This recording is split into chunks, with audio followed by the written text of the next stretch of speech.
Oh, welcome everybody to the Monday Night Chat Show. And today we've got a very interesting session because we're going to talk closely about what we learned from our elders. Wisdom is always something I've been very passionate about, talking to older people, people that are more experienced, and people that have been around the block, have learnt from their mistakes. And the biggest learn we can ever get is from our mistakes. So I'm just going to share my screen and just talk about my friend John Farrell, whose guest house we went to in when I was 5 with my mum and dad in the days before holidays in Spain and things like that. And we went to his fabulous guest house in Westbrook Margate in Kent for our 2 weeks holiday. That's the only holidays my mum and dad had. My dad couldn't afford anything else, and I was privileged to go to his 100th birthday party in Perth, Western Australia. And there he is giving me just a few more of his tips. Sadly, he's not with us anymore, but there he is standing outside in Bow in Stepney, his dad's rag and bone shop. And if you've wanted to, you don't know what a rag and bone man is. He was a man who walked around with horses, buying and selling all sorts of, buying and selling anything really. It's probably like an online eBay, offline eBay, I should have said. And there I am discussing with him on his 100th birthday a few things, and he's obviously telling me a few facts of life, because my body language doesn't look too good, does it, with my arms shut, with my arms crossed. So I'm going to give you 5 tips from John, and then I'm going to ask 5 of my special guests to give their tips, and then we're going to have a brainstorm. So that's the plan. Wisdom from John. Number 1, love and be loyal to your family. I don't think anyone can argue with that, but we don't always see that these days. Help anyone who genuinely needs it. He was great at sussing people out, John. First impressions are the most lasting. I like this one. If you make an enemy, don't go back to a friendship, which is an interesting one. And finally, be a good judge of character. I didn't check the spacing on that, did I? But that's generally what happens sometimes. So let's go over to our first special guest, which is Tim in Texas. Tim, if you could unmute yourself and perhaps tell us what you learned from an elder that you came across. Well, my sainted Irish grandmother was a very, very wise person. And she had a very, very difficult life. Husband left her. She never got divorced. She never married. She never dated again. Extremely poor. Not much formal education, but very, very wise. And one of the things that she would always remind me, I loved being around her. And one of the things she would always remind me when I would say, oh, I can't stand this person, or that's a very mean person, that's a very bad person, she would tap me on the head and she'd say, Timmy, that is a holy, loving child of God you're talking about. Everybody is somebody's baby. In other words, somebody loves everybody. The other thing that stays with me very all the time, especially the last 4 years, is when I would say, and I'd make the mistake of saying, I hate this person, or I hate that, because you get mad as a youngster. She would say, hate corrodes the container. And that was a big, big lesson to me. That person didn't care whether or not I hated them or if I really did hate them, but it certainly upset my life. So hate corrodes the container. And then when I would say, oh, I wish I had this, or I wish I had that, I wish we had more money, I wish we had that, she would tap me on the head again. And she said, comparison is the source of all unhappiness. Don't compare yourself to others. Don't compare what they've got to what you've got. And that was a very strong. Brilliant, Tim. That's fantastic. Yeah. And my uncle, I never met either of my grandfathers, but my great uncle was like a grandfather to me. And he would always teach me, go ahead and do it. If it's legal, and if it's not a felony, maybe just a misdemeanor, still do it. He said, you can never benefit from experiences you're not having. Tim, that's brilliant. I'm going to ring the bell now because your time's up. This is the bell that Johnny gave me from his guest house, and this is over 80 years old. We think he probably, I've got to put it in front of me for you to see it, yeah, because I've got a green screen on. We think he probably bought it for a couple of pence down the Bow Road. Okay, now we go to Jane Gunn, please, Jane. If you're there and unmuted, that would be fantastic. There we go. Well, the first thing to say is that I am a grandmother, and I'm actually about to be a grandmother again this year. So that's seems an astonishing thing, but there you go. So I assume I ought to be finding some of this wisdom myself to pass on. But the story I have, just two quick things to say, Derek. One about my Irish grandmother was that actually she was estranged from our family. I never met her. And in fact, and I've spoken about this in speeches from the stage, it's become part of what I talk about, because I didn't know I had a grandmother until I was 18. My mother had brought me up to believe that my step-grandmother was my grandmother. And then on my 18th birthday, she produced an envelope and said, here's the watch your grandmother left you, which she'd promised to give me, and told me the story of the missing grandmother. So I guess what I learned from the grandmother I didn't meet is how painful family feuds are, and actually that perhaps seeing things in black and white, that there's no way of bridging that gap, and we certainly weren't allowed to meet her and discover what the problem was, or to build a relationship. You know, that actually is perhaps part of the work that I do now in helping people and families to build resolution and avoid those kind of feuds. Thinking then just very quickly of someone who inspires me, and I wrote about last week, and Tim, you may know of Frances Hesselbane, who is, I think she's the oldest working CEO. I think she hits 105 this year. She was the leader of the Scout movement. She's written or co-authored a book called Work is Love Made Visible. And I love at my age to look at women who are my age and older, still working, still contributing, still writing, still speaking, and 105 just about, you know, it tops it really for me. So Frances Hesselbane, Work is Love Made Visible. I recommend. Fantastic, Jane. That's absolutely brilliant. Next, Will Kintish in Manchester. Can I share the screen for a second, Derek? You can try, yeah, you can try. No, you have to let me. You have to go to security and share screen. I have to make you a co-host, Will. Why don't we come back to you, and I'll do that while we're talking to perhaps Godfrey down in Ask as well. Hello, everybody. Good evening. I didn't really know my grandparents very well, except memories as a young boy. My 4 grandparents were all born in the 1800s. I know I look much too young for that. So my father was an older father, and he always gave me pearls of wisdom. He was a schoolmaster, but one of the things I remember, he may have been a bit ahead of his time. Probably in the 1950s, I was probably 9 or 10. He would regularly tell me to walk tall and look the world in the eye. And of course, some of us may remember a singer called Val Doonican in 1964 who had a hit which was based on that. Walk tall, walk straight, look the world right in the eye. That's what my mama told me when I was about knee high. She said, be a proud man and hold your head up high.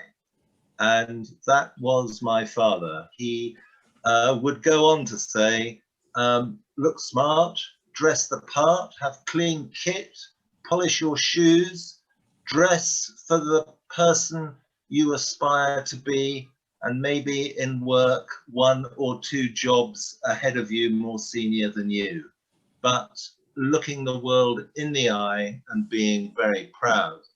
The other thing he always used to believe in, it's an old saying, we'll all know it, 10% inspiration, 90% perspiration. And so work hard, don't rely on luck, be persistent, put in the effort. And then it's back to the one we all know, the golfer Gary Player, who said, isn't it funny that the harder I practice, the luckier I get? And Father believed in that, and those things have stayed with me. Fantastic, Godfrey. Thanks.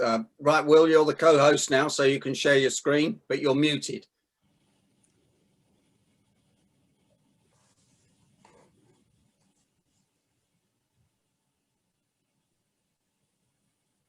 Okay. Looks like you need to come on one of my courses on how to work Zoom, Will.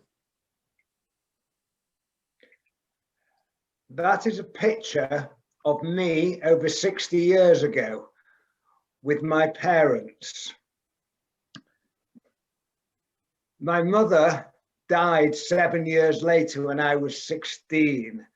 So a bit like Godfrey, I had no grandparents that I remembered.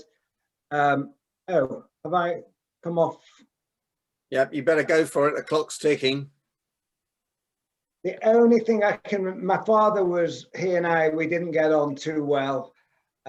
He was 60 when my mother died and I was 16. The only thing I can remember that my mother said, not those pearls of wisdom from everybody else so far, was, if you wait for the weather, the bad weather in the UK, you'll never go out and do anything.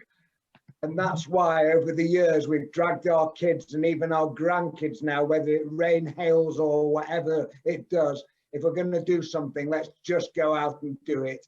As you all know, it's never about the weather, it's all about the clothing that you wear to protect yourself. Isn't that the shame, everybody? That's the only thing I ever remember about my parents, the advice I was given. Wow, but I think that's a fabulous piece of advice. Will, your dad looks a bit like Dennis Thatcher. I thought Dennis Thatcher, as soon as you put that picture up, I don't know why, but there we are. Now to Kate Atkin from Cambridgeshire, and Kate's got a favour to ask everybody at the end of the show.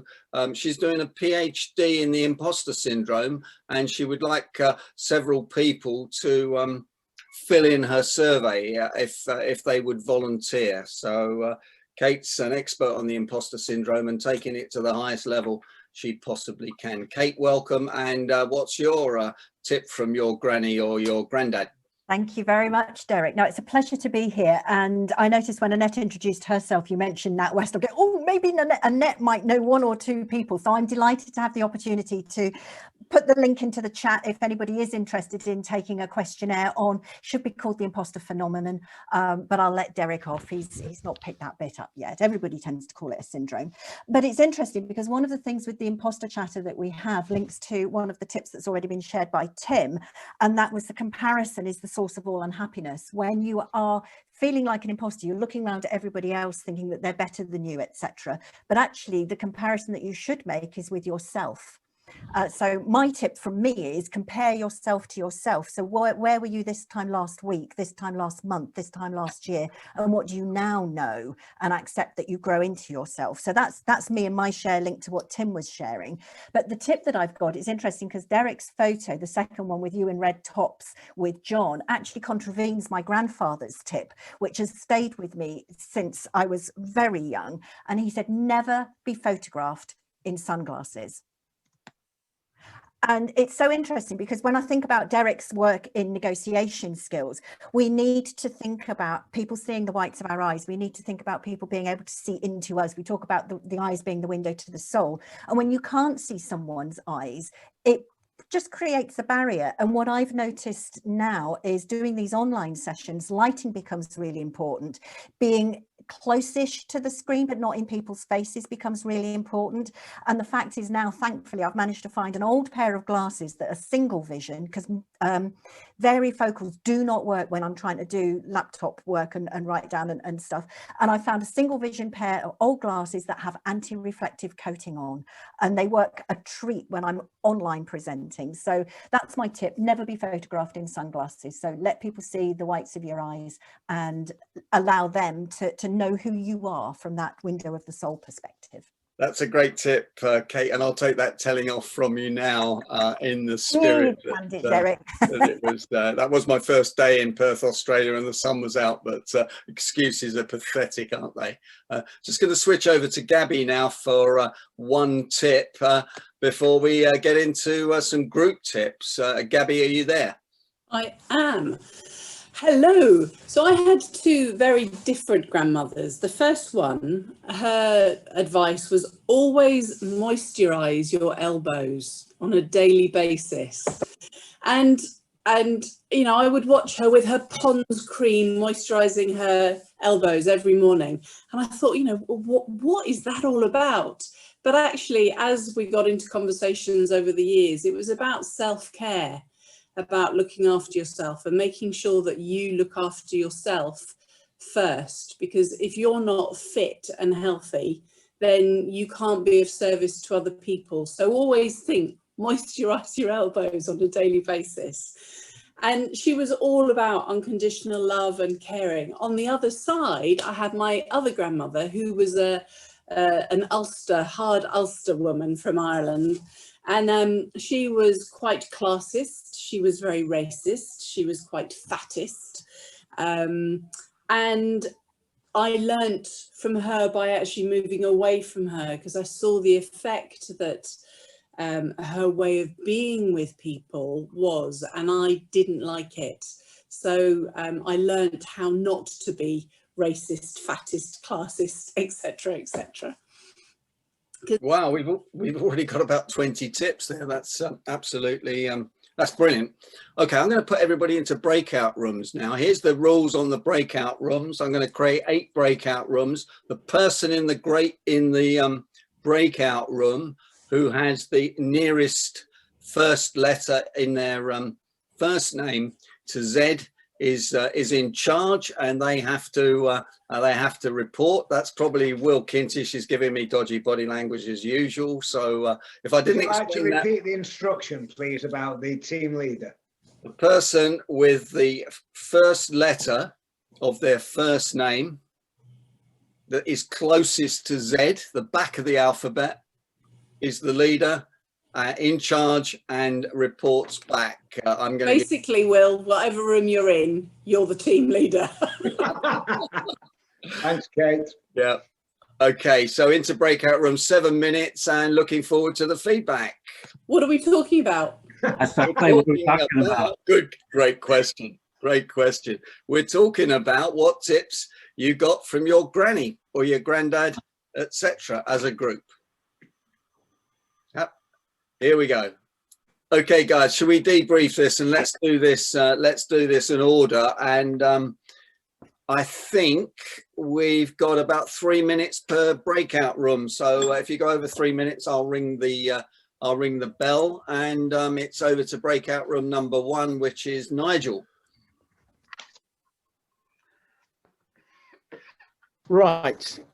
Kate, Gregor, and myself, we had a very interesting discussion. And Kate gave a view from a great aunt who was a very wise lady. And the ethos of her saying was coming from the heart, speaking from the heart, but also not to create extra work. So only do what needs to be done.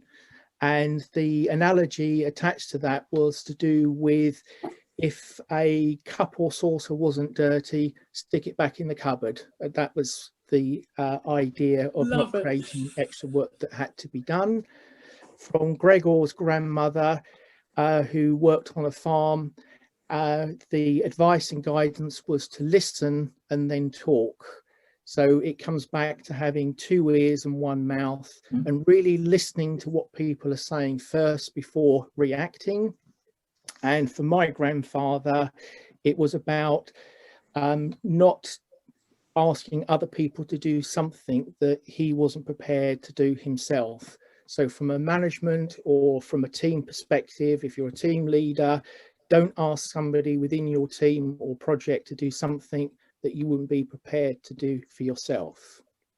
Wow, there's some amazing tips there. Thanks for that, Nigel. Over to room 2, which is Mary.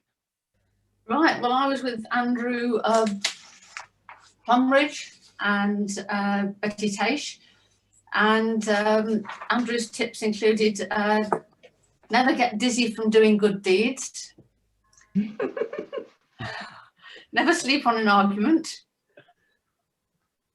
never go to sleep on an argument, or you can always spot an Englishman because he walks with a straight back, so basically don't slouch, and always use a butter knife even when you're having tea on your own. It's something that you picked up. Betty was tell the truth to your kids. She can't quite remember the particular words that I think it was her grandparent used, but she remembers the love and the caring. And being told it's hard work, it's important, and to be happy doing it, and you'll get ahead in life.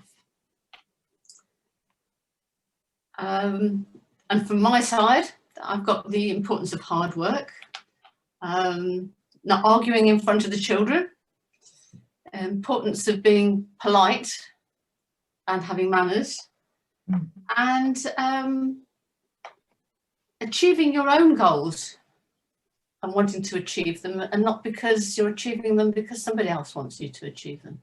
Fantastic, thanks, brilliant, thanks Mary. And over to room 3, which is Tim in Texas. Harry and I were talking about, Harry has a friend in Australia that he admired very much because he was a distributor of products, and he would go into the shops, and rather than try to sell right off the bat, he would try to chat the people up, and he would talk with them, and he would engage them. And as a result, he got people talking, and he's kind of an example of someone who understands that revenue follows relationship. Mm-hmm.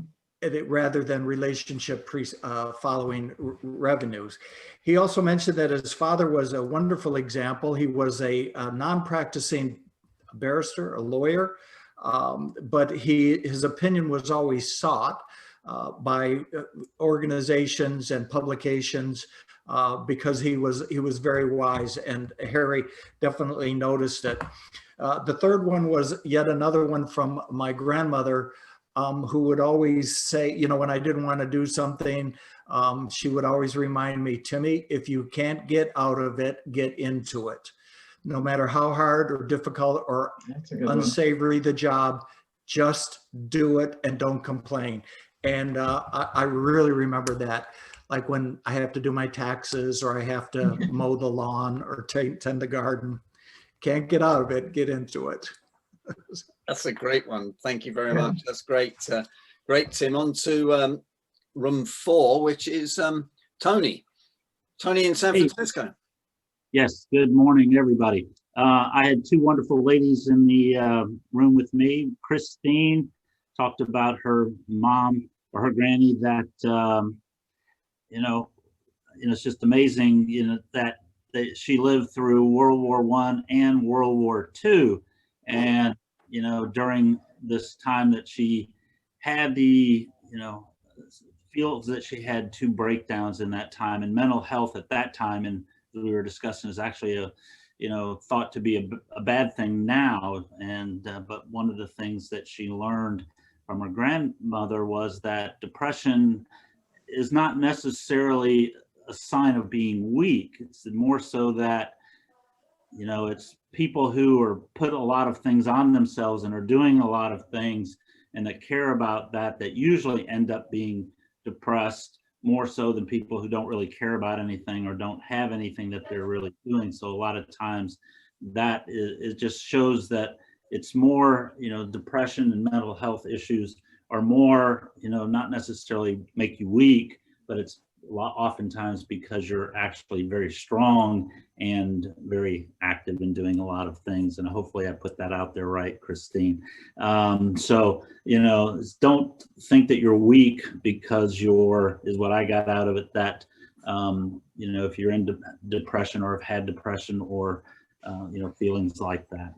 And then Gabrielle had some wonderful, you heard some of her comments from some of her grandmothers and things, but two that she talked about were, you know, the importance of organization and being able to be organized in your life. And one of her grandmothers, the one, the racist and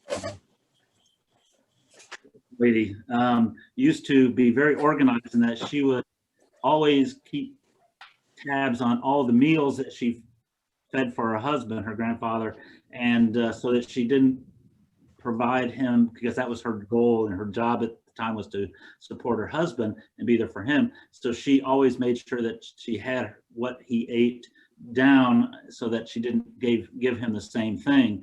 Or if family or visitors would come, she would also, you know, keep track of whatever she fed them so that they also didn't get the same thing over and over again. So the importance of organization, you know, makes it very good. And routine, being able to, you know, set up routines. You don't have to really worry about things. If you've got it, you have it in there that you can make sure that you get things done because it's part of a routine.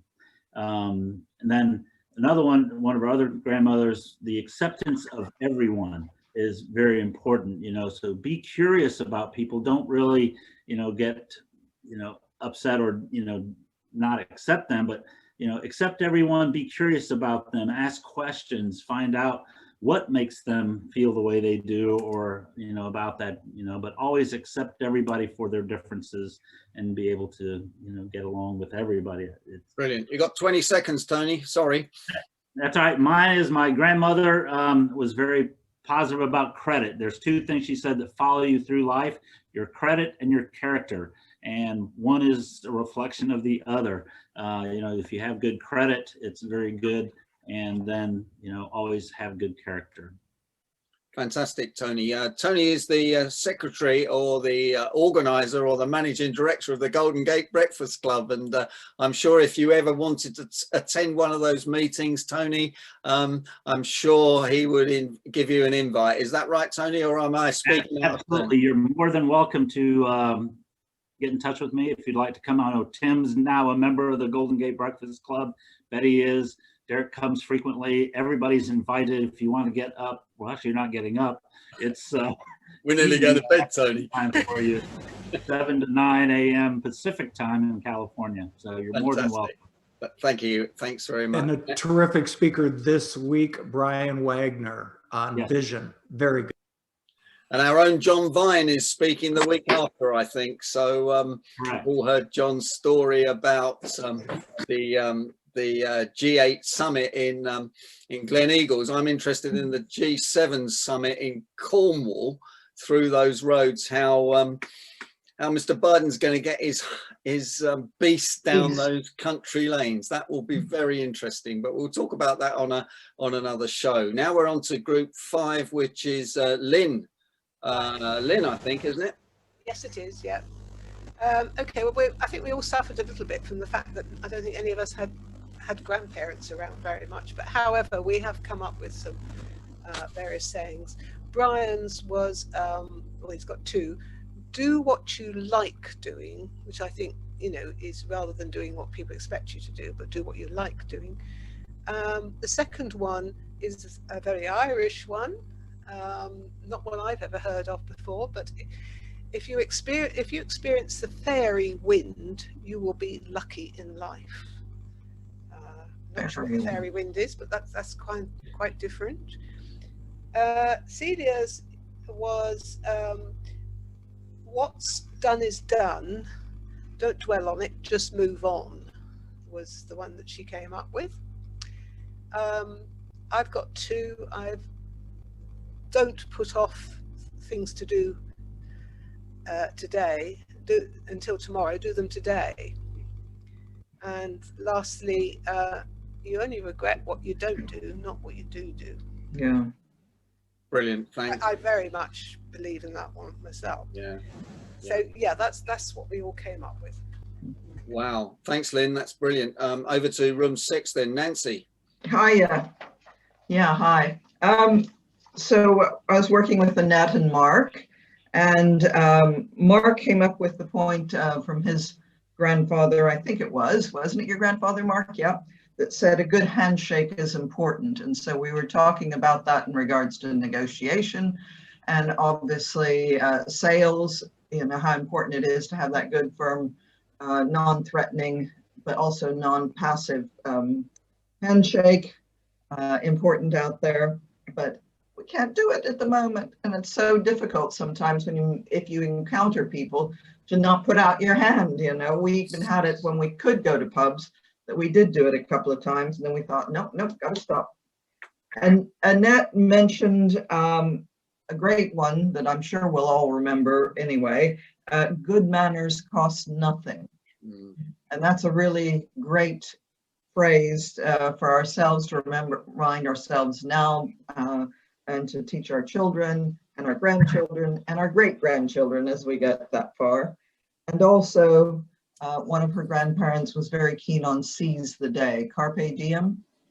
So, you know, get on and do it today. Don't put off to tomorrow what you can do today. Gabby gave me some inspiration on one of mine because I was struggling a bit with my grandmother, Nancy. Okay, yeah, you say your name's Nancy. Yeah, my mother's name was Nancy. My grandmother's name was Nancy. My aunt's name was Nancy. But grandmother Nancy was a dame of the Old South. And she had some real entrenched American attitudes on race. And I grew up in Latin America, went to schools with lots of brown and black children, was the only white kid there. So we had some reverse mentoring point there. So I was the opposite of her view. And I always took from people, I don't care what color your skin is, you know, whether we engage and get on. But she was definitely of the old school from North Carolina. Also, my other grandmother, who worked hard her whole life in the Depression, she worked 3 jobs besides having 9 children in there, so 2 along the way. Hard work never killed anyone. Wow. And it's, you know, true to some extent. I mean, yeah. All right, pass it back to you, Derek. And everyone's called Nancy in your family, Nancy. Oh, God. I've told my daughter she is not allowed to name a daughter Nancy. You know, let it go a few generations. Thank you. Fantastic. Okay, over to room 7. I think that's Jill, just about Jill English between Jill and Jane, isn't it, Jill? Yeah, it's me. It's me. We had a bit of a round robin conversation, so not necessarily in any particular order. I was with Jane and with Godfrey. Jane remembered the delight of being read to, even as a slightly older child, and how important it is to spend time together in that way. I had one that I thought Tony might appreciate. Had he not? This is not Tony in the US, but this is Tony Artis. My grandmother always said, spend 1/3 of your clothes budget on your foundation garments. My dad, and he probably got this from his dad, taught me my money lessons and said, you want it, you save up for it. You don't, you know, we'll give you money for your birthday, but it's your responsibility to buy it when you can afford it. My grandmother used to say, tell the truth and shame the devil. She was something of a perfectionist and used to supervise all sorts of things, even when she didn't know very much about it. And my grandfather used to observe when decorating that he'd been putting the paint on upside down again. We had do it, if you're going to do something, then do it properly. Be the best you can and play a straight bat. So act with integrity, be honest, stand up and be confident. It was from Godfrey's father. I'll come back to one more and set you up with this one at the end, Godfrey, because I'd like you to do your little saying. We talked about all sorts of things, people who lived with very little, and people who were very resourceful. Jane's mother taught herself to do things that she hadn't learned before, like to cook and to dressmake to a high standard. I think we all shared, though, that our elders in our family used to keep things for best and never use them. And that's a bit, again, of reverse mentoring, I think. Best will never come. Enjoy it today. Yeah. Reusing wrapping paper and the importance of thank you letters. But Godfrey, you were talking about being frugal and living within your means, and you had a little Yorkshire saying. Okay, very quickly. My father was a Yorkshireman, particular part of the UK. Many people will know they have a particular attitude, but the little saying, and forgive the dialect, it was hear all, see all, and say nout. Ate all, sup all, and pay nout. And if there's out for nout, do it for this sen. And it's very Yorkshire, and it's quite wise in some ways. It's a bit selfish in others, but I think that sums up Yorkshire. Godfrey, I think you should send that to me so I can put it in the briefing next Monday, so people can pick that one up. Please do. Yeah, Yorkshire has a reputation for paying nouts, a bit like Scotland, but they're cultural things that we're probably not allowed to even mention now, are we? So thanks, Jill. Thanks, Godfrey. And the final group is Will Kintish. Martin had a relation who inherited a small holding, and he had it for over 80 years until he died. And Martin's learning from that, correct, Martin, was resilience. That was his story. Charlene had a relation who was very religious, and her comment was, God will punish them. So I'm assuming we're talking about naughty, wicked, evil people. Now, John Lisby's learning was everyone to their own trade. And he told this story, but he decided that he wanted to sell his house and he painted the outside of it. And when they came to do the survey, the survey was done, and then the potential buyers said, no, we're not buying it. And John said to them, do you mind telling me why? And the answer was, well, the outside of the house, the decorating was so amateurish, we've decided not to buy your house. But John, typical John Lisby, I said to him, and I was so right, I bet you put the house back on the market, didn't you, John, and got another 10,000 quid? And you know what he said? Yes, I did. So that's typical John. But I've told you before, I learned nothing, unfortunately, and had no grandparents and didn't learn a lot from my parents. But I've learned one thing from my third child, Anthony. He's always telling his children, two things I want you to do for the rest of your lives. Number one, be kind. And number two, always do your best. And I thought that was nice. So that's coming from the other end of the family tree. Back to you, Derek. Thanks, Will. Wow. I mean, I've recorded that on Otter, and if anyone would be prepared to summarize those into tips, we've got about 50 tips there from us, but I know it's quite time consuming and everyone's time poor, but if somebody wanted to, we have a fabulous PDF which is almost a book there. I want to take this opportunity just to hand over to Kate Atkin now, because Kate would like a favour for her PhD, and Kate's studying a very interesting psychological phenomenon, I think it's called, Kate, not a syndrome, called the Imposter Syndrome, which a lot of people get, particularly speakers when they're just about to go on stage, all sorts of feelings. So Kate, over to you for a few minutes to tell us a little bit. Yeah, just very briefly, the background to me is I was brought up on a farm in Lincolnshire and the middle one of three girls. So I was the one that was shy. I failed the 11+ exam, which is the sorting exam that says whether you're clever. Then you go to the grammar school. If you're not clever, you're not academic, you go to the practical secondary modern school. I went to the secondary modern school. My older and younger sisters both went to the grammar school. I didn't go to university. I don't have a first degree. And in 2013, I started a master's in applied positive psychology because my husband encouraged me to do so. And when I turned up at university, people were saying, oh, what's your first degree in? It's like, I don't have one. Oh, they let you do a master's without a first degree. Oh my God, I really shouldn't be here. I knew I couldn't do this.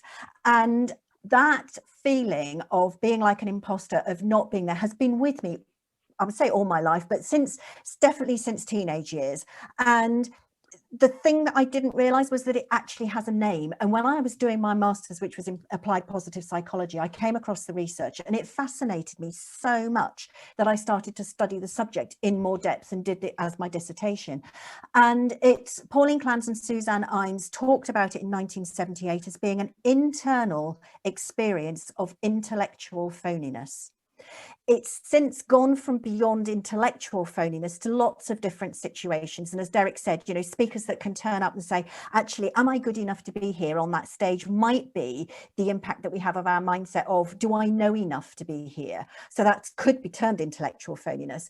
But there's also when you get promoted into a job role and people say, oh my goodness, you know, I don't deserve this level of position, or should I speak up in this online meeting? You know, is my voice valid? Do I have a good opinion to share? So all of this different stuff in both work and home lives happens. And with the lockdowns and homeschooling and juggling, there's lots more of the imposter chatter going on for people. So since my master's, I decided that I was missing studying. So I graduated in 2015 with distinction, which I'm sort of going, how did that happen? But since, thanks Derek, since my master's, I thought, actually, I'd like to know more about this. I'd like to know more about this phenomenon. I'd like to understand it more in the world of work, because so much of it is not work-based study. So much of academic research is done with students. I want to study middle managers, and doing a PhD looking at the imposter phenomenon, I've needed to narrow down who I can actually interview, but the survey itself is open to everybody. Let me just put a click in and do a quick entry.